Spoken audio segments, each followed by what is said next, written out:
Hi students, எல்லாருக்கும் வணக்கம். இன்னைக்கு நம்ம யூனிட் 1 எலக்ட்ரிக் சார்ஜஸ் அண்ட் ஃபீல்ட்ஸ்ல இருந்து ஒரு ரொம்ப இம்பார்ட்டன்ட் டாபிக் காஸஸ் லா பத்தி பார்க்க போறோம். இந்த பேரை கேட்டு கொஞ்சம் கூட பயப்பட வேணாம். ட்ரஸ்ட் மீ, இந்த எக்ஸ்பிளனேஷன் முடியும் போது இது உங்களுக்கு ரொம்ப ஈஸியான எக்ஸாம்ல நல்ல மார்க்ஸ் வாங்க ஹெல்ப் பண்ற ஒரு கான்செப்டா மாறிடும். சரி, உள்ள போலாமா? இந்த கான்செப்ட நேரடியா படிக்கிறதுக்கு முன்னாடி வாங்க உங்க பிரெயினை கொஞ்சம் ஒர்க் பண்ண வைக்கலாம். ஒரு சின்ன பசிலோட ஸ்டார்ட் பண்ணலாம். ரெடியா? உங்ககிட்ட ஒரு பெட்டி, ஒரு க்ளோஸ்ட் பாக்ஸ் இருக்குன்னு வச்சுக்கோங்க. என்னோட கேள்வி என்னன்னா, அந்த பாக்ஸை ஓபன் பண்ணாம அதுக்குள்ள எவ்வளோ டோட்டல் சார்ஜ் இருக்குன்னு உங்களால சொல்ல முடியுமா? யோசிச்சு பாருங்க. கொஞ்சம் மேஜிக் ட்ரிக் மாதிரி இருக்கும்ல? வெல், அந்த மேஜிக்கு பின்னாடி இருக்கிற சீக்ரெட் தான் நம்ம இன்னைக்கு படிக்க போற காஸஸ் லா. சரி, அந்த மேஜிக்கோட சீக்ரெட்டை தெரிஞ்சுக்க நேரம் வந்தாச்சு. இந்த பெரிய ஐடியாவை நீங்க மறக்கவே முடியாத ஒரு சூப்பர் சிம்பிள் அனாலஜி வச்சு நம்ம புரிஞ்சுக்க போறோம். வாங்க. ஓகே, ஃபர்ஸ்ட் இமேஜின் பண்ணுங்க, ஒரு கார்டன்ல தண்ணி தெறிக்கிற வாட்டர் ஸ்ப்ரிங்க்லர் ஒன்று இருக்கு. அந்த ஸ்ப்ரிங்க்லர் எல்லா பக்கமும் தண்ணியை வெளியே தெறிக்கும், கரெக்டா? இப்போ பிசிக்ஸ்ல இந்த ஸ்ப்ரிங்க்லர் தான் நம்ம சோர்ஸ் சார்ஜ். ஒரு பாசிட்டிவ் சார்ஜா இமேஜின் பண்ணிக்கோங்க. அதிலிருந்து வர அந்த தண்ணி எலக்ட்ரிக் ஃபீல்ட் லைன்ஸ் மாதிரி, புரியுதா? இப்போ நம்ம என்ன பண்றோம்னா, அந்த ஸ்ப்ரிங்க்லரை சுத்தி ஒரு பெரிய பந்து மாதிரி ஒரு வளையா ஒரு நெட்டை போடுறோம். அந்த நெட்டோட சர்ஃபேஸை தாண்டி வெளியே வர்ற அந்த டோட்டல் தண்ணியோட அளவு இருக்கும்ல, அதைத்தான் நம்ம பிசிக்ஸ்ல எலக்ட்ரிக் ஃப்ளக்ஸ்னு சொல்றோம். ஸோ எலக்ட்ரிக் ஃப்ளக்ஸ்னா என்ன? ஒரு பர்டிகுலர் சர்ஃபேஸை கிராஸ் பண்ணி வெளியே வர டோட்டல் ஃப்ளோ. சிம்பிள். இப்பதான் ரொம்ப முக்கியமான விஷயம் வருது. நம்ம அந்த பந்து ஷேப்ல இருக்கிற நெட்டை எடுத்துட்டு அதுக்கு பதிலா ஒரு கியூப் ஷேப்ல இருக்கிற நெட்டை போட்டா என்ன ஆகும்? இல்லனா வேற ஏதோ ஒரு ரேண்டம் ஷேப்ல நெட் போட்டாலும் அந்த நெட்டை விட்டு வெளியே வர டோட்டல் தண்ணியோட அளவு மாறுமா? மாறாது. எதனால? பிகாஸ் வெளியே வர தண்ணி அந்த நெட்டோட ஷேப்பை பொறுத்ததில்ல, உள்ள இருக்கிற ஸ்ப்ரிங்க்லரோட பவரை மட்டும்தான் பொறுத்தது. ஸோ இந்த பாயிண்ட்டை மனசுல நல்லா பதிவு பண்ணிக்கோங்க. டோட்டல் ஃப்ளக்ஸ் ஆனது உள்ள இருக்கிற சார்ஜை மட்டும்தான் டிபெண்ட் பண்ணும், அந்த சர்ஃபேஸோட ஷேப்பையோ சைஸையோ டிபெண்ட் பண்ணாது. ஓகே, இந்த ஸ்ப்ரிங்க்லர் அனாலஜி இப்போ உங்களுக்கு நல்லா புரிஞ்சிருக்கும்னு நினைக்கிறேன். இப்போ வாங்க நம்ம டெக்ஸ்ட் புக்ல இருக்கிற அஃபிஷியல் எக்ஸாம் பர்ஃபெக்ட் டெஃபினிஷனை பார்க்கலாம். எக்ஸாம்ல ஃபுல் மார்க்ஸ் வாங்க, இது ரொம்ப முக்கியம். கவனமா கேளுங்க. Gauss's law states that the total electric flux through any closed surface is equal to 1 by epsilon naught times the net electric charge enclosed by the surface. இந்த சென்டென்ஸை அப்படியே ஒரு வார்த்தை கூட மாத்தாம எழுதுனீங்கன்னா தான் ஃபுல் மார்க்ஸ் கிடைக்கும். அந்த பெரிய டெஃபினிஷனோட சிம்பிள் மேத்தமேட்டிக்கல் ஃபார்ம் தான் இது. phi E equals Q enclosed divided by epsilon naught. சிம்பிளா சொல்லணும்னா, வெளியே வர டோட்டல் எலக்ட்ரிக் ஃப்ளக்ஸ் அனது உள்ளே இருக்கிற டோட்டல் சார்ஜை ஒரு கான்ஸ்டன்ட் நம்பரால டிவைட் பண்றதுக்கு சமம். இதுதான் நம்ம அந்த மேஜிக் ட்ரிக்கோட மேஜிக் ஸ்பெல். இந்த ஃபார்முலால இருக்கிற சிம்பிள்ஸை பார்த்து கன்ஃபியூஸ் ஆக வேணாம். ஒவ்வொன்றும் ரொம்ப சிம்பிள்.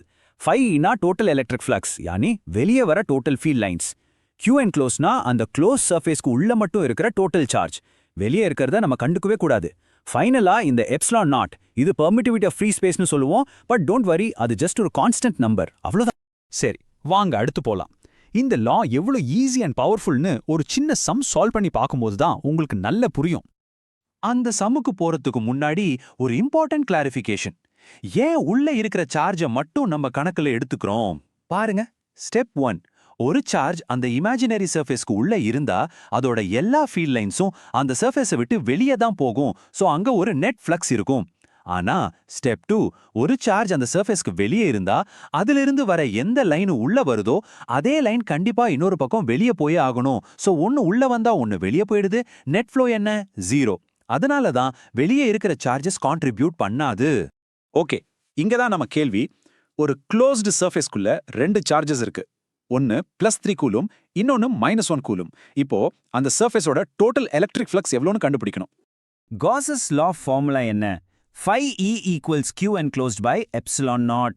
ஸோ நம்ம ஃபர்ஸ்ட் ஸ்டெப் Q enclosed, யானி உள்ள இருக்கிற டோட்டல் சார்ஜை கண்டுபிடிக்கணும். இது ரொம்ப சிம்பிளான ஆல்ஜிப்ரா தான். +3C + -1C எவ்வளோ வரும்? Correct, +2C. அவ்வளோதான். ஒரு செகண்ட்ல ஆன்சர் கிடைச்சிருச்சு, பாத்தீங்களா?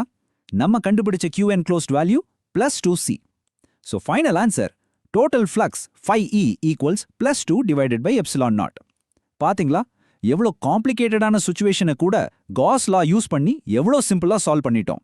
இப்போ நம்ம ஒரு ரொம்ப ரொம்ப முக்கியமான பார்ட்டுக்கு வந்துட்டோம். ஸ்டூடெண்ட்ஸ் எக்ஸாம்ல பண்ற காமன் மிஸ்டேக்ஸ். இந்த சைலண்ட் கில்லர்ஸ இப்பவே தெரிஞ்சுக்கிட்டா நீங்க அந்த தப்பு பண்ண மாட்டீங்க, உங்க மார்க்ஸும் போகாது. ஃபர்ஸ்ட் ஸ்டெப், தி காசியன் சர்ஃபேஸ். நிறைய பேர் நினைக்கிறாங்க நம்ம வரைகிற அந்த க்ளோஸ்டு சர்ஃபேஸ் உண்மையாவே இருக்கிற ஒரு ஃபிசிக்கல் ஆப்ஜெக்ட்னு. அது தப்பு. கரெக்ட் ஐடியா என்னன்னா, அது நம்ம கால்குலேஷனை ஈஸி ஆக்கிறதுக்காக நம்மளாலே இமேஜின் பண்ணி வரைகிற ஒரு surface. It is completely imaginary. ரெண்டாவது ட்ராப், பொசிஷன் ஆஃப் சார்ஜ். இன்னொரு காமன் தப்பு என்னன்னா, அந்த இமேஜினரி சர்ஃபேஸ்க்குள்ள இருக்கிற சார்ஜை ஒரு கார்னர்ல இருந்து இன்னொரு கார்னருக்கு நகர்த்துனா டோட்டல் ஃப்ளக்ஸ் மாறும்னு நினைக்கிறது. அதுவும் தப்பு. ஞாபகம் இருக்கா, நம்ம ஸ்ப்ரிங்க்லரை அந்த நெட்டுக்குள்ள எங்க வச்சாலும் வெளியே வர்ற டோட்டல் தண்ணியோட அளவு ஒண்ணுதான். அதே மாதிரி டோட்டல் ஃப்ளக்ஸ் ஆனது உள்ள எவ்ளோ சார்ஜ் இருக்குன்னு மட்டும்தான் பொறுத்து, அந்த சார்ஜ் எங்க இருக்கணும்னு பொறுத்துறதில்ல.